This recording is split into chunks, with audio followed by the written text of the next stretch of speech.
Cowboys-Lions tonight. All of a sudden, the Cowboys are back in it. The Lions have been trending in the wrong direction after starting the season off 4-1. Who do you trust more tonight in the showdown? The Cowboys right now. I think they're the hottest team in football. I think right now you talk about the way Dak's playing. I think he's playing at an MVP level. I also think he finally has a defense that travels, and I don't think he had that last year. Now, we also understand the Cowboys are a different team on the road. They're 2-4 right now. But Dak has been solid. He's thrown 12 touchdowns and then only 4 interceptions. But I think what's the caveat to it all is that we're looking at George Pickens through another lens solely because of the relationship between him and Dak. And once again, I don't know how the Cowboys do it, but they do it time after time. They get a trio of some bad playmakers that can run up the scoreboard. So I like the way Dallas is playing. I love the way Dak's playing. And I also think, sometimes when you get healthy at the right time, that propels your team. And I think the Cowboys are getting healthy at the right time right now, and they're playing at a high level. You look back at it, the Steelers, they got rid of George Pickens. They brought in DK Metcalf. Pickens has been behaving himself this year. He's playing his ass off. I know at times he acted like a little bit of a jackass with the Steelers. I think that's fair to say. Looking back at it, do you think that was a mistake by the Steelers to go all in for DK Metcalf and then send George Pickens off to the Cowboys? It feels like it, don't it? Right? it feels like it. I think right now the only issue, I think one of the issues, I don't think they could have taken two Hollywood's, minded receivers in one locker room. DK, as great as an athlete he does come with some baggage. And I think Pickens, they kind of sorry, that was my wife. They ran, I think Pickens kind of ran his course with Mike Tomlin and the organization, and things had to happen. But I'm happy with the growth. And sometimes, listen, I think the Steelers and Mike Tomlin are one of the most patient teams in all of the NFL. But when you have to be able to learn from your mistakes. We've seen what happened with them and Antonio Brown, and how even though Antonio Brown was on a Hall of Fame trajectory, there was a lot of bad that came with him too, right? And so I think they're more focused on good character, hard-nosed ball players.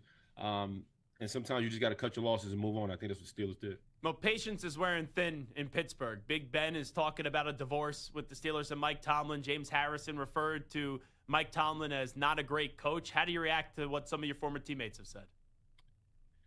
It's tough because Mike Tomlin means a lot to me. He means a lot to me on and off the football field. He's somebody who believed in me early in my NFL career, my Pittsburgh career. This man has been a part of this organization for 19 years. They held on to Chuck Noll for 23 years.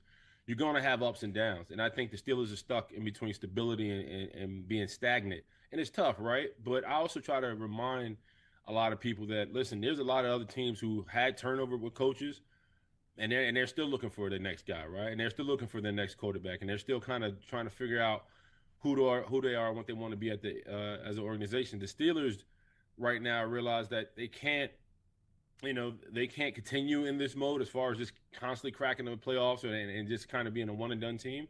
But I also believe Mike Tomlin is the floor, and I think he's the stability. And I also realize the Steelers just don't operate like everybody else. People just want to kind of join to the norms like, well, Dallas would have fired the coach or this team would have fired. Well, that's what they do. That's not what the Steelers do, right? And that was kind of the running thing with Belichick. Everybody, just because a head coach didn't do the Belichick way, it didn't make him a good coach. It's not true. Everybody beats to their own drum. So I think right now they're 6-6, 2-1 in the division. The season isn't over. They're in a division that everybody's kind of figuring themselves out right now, and it's going to come down to the wire. But they need this game. This is a gotta-have-it game, and this is where you need all hands on deck and everybody who's with a 8-figure contract to put on the cape and deliver. It just feels like it's time that they should split. Like the Pittsburgh Steelers now. They haven't won a playoff game since the 2016 season. Maybe it turns into one of the Andy Reid situation with the Eagles, where he goes off and, look, it was very successful for him. I know the Eagles didn't hit it right away with Chip Kelly, but then they found Doug Peterson and Nick Sirianni and won 2 Super Bowls. That's why I think what Ben said is kind of right. It could be best for both parties. Well, just note this. Mike Tomlin is going to have to fire himself. The Rooneys won't fire Mike Tomlin. That's just not what's going to happen. They've signed him through 2027. And I honestly believe he's going to right the ship. We're not looking at a 4-7 team that's currently searching for, a top 5 pick. You know what I mean? Like, we're talking about an organization who understands that they have some deficiencies. They haven't delivered. They've suffered some bad losses. But I've also looked at how they responded. They lost to Green Bay and turned around and beat the Colts, right? But then they turned around and lost to the Chargers. So it's just one of them years where they're gonna have to maybe do some internal cleaning, right? That's probably the biggest thing they're gonna have to really focus on, because the way they didn't respond in the second half against the Bills, I think, was most telling. And the Bills put up 23 points. The Steelers scored 0. And that's where you're like, all right, what didn't we do at halftime for us to get that output? So I think it's going to be more in-house cleaning, but I don't think Mike Tomlin's going anywhere. Do you think Rodgers will be back next year? Like, I'm watching Rodgers, and I appreciate him playing through the injury, but then he gets hit hard, and he got the nose busted up. Like, I'm sitting there saying, dude, go do your ayahuasca, go sit in a cave, do what you want, and just retire at this rate. I think that's going to be up to Aaron Rodgers. But I think, Aaron Rodgers from the neck up is so far and beyond what that roster can compute. I think he's just played so much football. He's a 4-time MVP. He's 41 years old. He's seen it, done that. Some of those guys, the Steelers on offense isn't an old offense. A lot of them guys are still fairly young, so they're still growing into themselves. I think the biggest thing that he talked about in his presser after the game was, hey, man, we got to be accountable for how we prepare. He talked about going into that Buffalo game, they didn't have a good week of practice. And, there's film studying. I'm pretty sure he has meetings where he pretty much gets the receivers together, and it sounded like some guys missed those meetings. And so that's like the level of accountability that every ball player has to have. Are you doing your best going into the game so you prepare for any situation? And only every guy in the helmet can answer that question. I think Aaron Rodgers is tough. I like that. I love that he's our quarterback. I hate that he looks like a battered prize fighter, but I know one thing about him. He's going to figure it out. He's going to get right. And he's also held himself accountable in all those pressures. So it's just a matter of finishing the race. You got to see it through. Willie Colon here with us. If the postseason started today, the Patriots would be the 1 seed in the AFC, and the Bears would be the 1 seed in the NFC. Who are you more impressed with this year, the Pats or the Bears?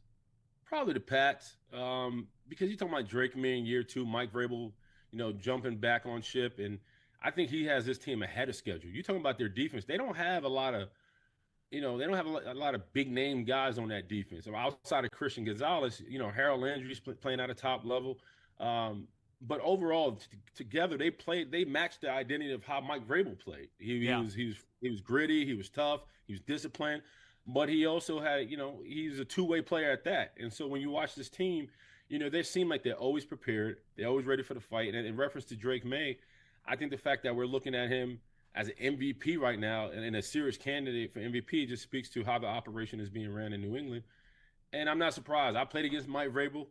We had very Christian-like things to say to each other. But he was a battle axe, man. And we fought and we grinded. But I love what he's done with his coaching career. When you talk to guys who have played for him, they see themselves in him. And they're like, hey, man, we can relate to this guy. This guy relates to us. He gets it. He's hands-on. We feel like we can communicate with him. There isn't so much of talking to the guy in the ivory tower. He's on the ground level. And it reminds me a lot, believe it or not, my first year with Bill Cowher. That's how a lot of the guys looked at Bill Cowher. Like, he was the guy who didn't – MIT has the same attributes, that those guys don't sit in the ivory tower. They come in the locker room. They mix, they mingle. They're on the field. They're doing drills with guys. They're getting in the mix. They're not just standing on the sideline with a whistle and a clipboard and kind of just watching the boys go. So I think that type of energy and how he operates, man, is contagious. And I'm not surprised about the Pats' success right now. Who was the one player through your career? Like, I usually think trash talk, it's between corners and wide receivers. That's when it's elite. But was there one player on the defensive side of the ball during your career that you could just remember, man, that dude was a great trash talker? Oh, man. The great Bart Scott is top 5. He's like my brother now, so I got to deal with him every Sunday. Yeah, he's a pain in the ass, let's be real. Yeah. The great Bart Scott is up there. There was a defensive tackle that used to play for the Browns and Chiefs, and he's from Brooklyn. His name was Sean Smith. I don't know, remember him, nose tackle. He wouldn't shut up. I'm like, between him and Bart, by the time the fourth quarter came, I was like, I don't even know what we're talking about anymore. Like, we were just lost in translation. We just always cussing each other out. And there was Rodney Harrison was one of those guys. He just, he'll cheap shot you and then talk about your mama after it. So those are the guys that come to mind right off the bat. Is there a line that's crossed in trash talk? There was something this week where someone said, like, they're going to kill you or something on the field, and that made the waves. Is there ever a line in trash talk in the gridiron? Yeah, I threaten to take people's lives all the time. That wasn't it. I think anytime you start talking about people's wives and kids, that's when you cross the line. And everything else, Unfortunately, your mama will be talked about. Unfortunately, your daddy will be talked about. But anytime you start dipping into like talking about people's wives and kids, I think that's when it kind of crosses the line. And I've never gone that route. And you know, well, let me say this. I tell you what the ultimate line is: you better not spit on me. Yeah. Like that, if you spit on me, I'm leaving I'm leaving the stadium in cuffs. So I'll tell you that. I would not want to pick a fight with one Willie Colon. Willie Colon here with us for a few more moments. Chiefs, are they going to miss the playoffs? You think this is it for them this year? I would love for the Texans to put the dagger in. I would. I think solely because I love the way the Texans look on defense. And, you know, so much is talk about their edge rushers, but their interior line led by Sheldon Rankins, who's a journeyman, has been stout too, man. And you talk about Stingley on the back end. And, you know, it's really – man, this is big for C.J. Stroud, man, because like he doesn't have to drive this thing. He just can't crash it, right? Because everything looks like the special teams working, the defense is working. They have enough of offense to be effective. He just has to play. He has to play efficient, not be the reason they lose. And the Chiefs, listen, the Chiefs had a hell of a run. You know, it's funny because I've been on a roller coaster. When it started the season, I was saying, hey, man, this is the end of a dynasty. And then they started to rally. They beat Detroit, and they had a couple scrappy wins. And I'm like, oh, I had to eat crow a little bit. But then I'm like, man, I should have stayed true to my gut, right? And so I thought the loss against Denver really was kind of the needle the straw that broke the camel's back. This could be the dagger, and I want to see the Texans win. So that's my feelings about it. How about the direction of the Jets, a team that you cover for now, and SNY obviously played for them. They got rid of Sauce Gardner. They got rid of Quinnen Williams. They're starting to win some more games now as of late. They got their third win of the season. The Jets are moving in what direction? Well, I think they're starting to build an identity. I like the two acquisitions they was able to get between Michi and I forgot the young fellow. Adonai Mitchell. Yeah. Adonai Mitchell. Yep. I like that. And then listen, I think Aaron Glenn is a realist. I know he takes a lot of heat in the media for how he approaches the media, but I also think he understands like this thing is going to take time, and telling that to Jets fans is like putting a nail through their head. Like, bro, we've been waiting. Yeah, like we've seen this before. But I think Aaron Glenn has the young guys believing in what he's trying to do, how they practice, and how they operate. And the fact that, you know, I think the biggest tell right now, whether people want to believe it or not, is this team hasn't given up on him, right? Like, because, you know, you're in the New York market. We see social media, we watch the papers. People are calling for his head, and he's only, you know, he's not even a full season through. People want him fired. And players read it. Players see it. But when you watch the tape and you watch how they're performing, they're fighting. I mean, they almost beat Baltimore. Breece Hall doesn't fumble that football at the end of that game. They make squeeze out of Baltimore with a W, right? And so to see that they still fighting and scrapping, the guys are still playing hard, I think it's a strong tell that they believe in what he's doing and what he's trying to accomplish. So, last thing I'll ask you, Fernando Mendoza, Ty Simpson, Dante Moore, it's not a great quarterback draft class, but they're going to be in the top 10. Do you think the Jets ultimately take a quarterback in this draft? Zach, you just can't miss anymore, right? We've missed time after time. Well, you can miss this year.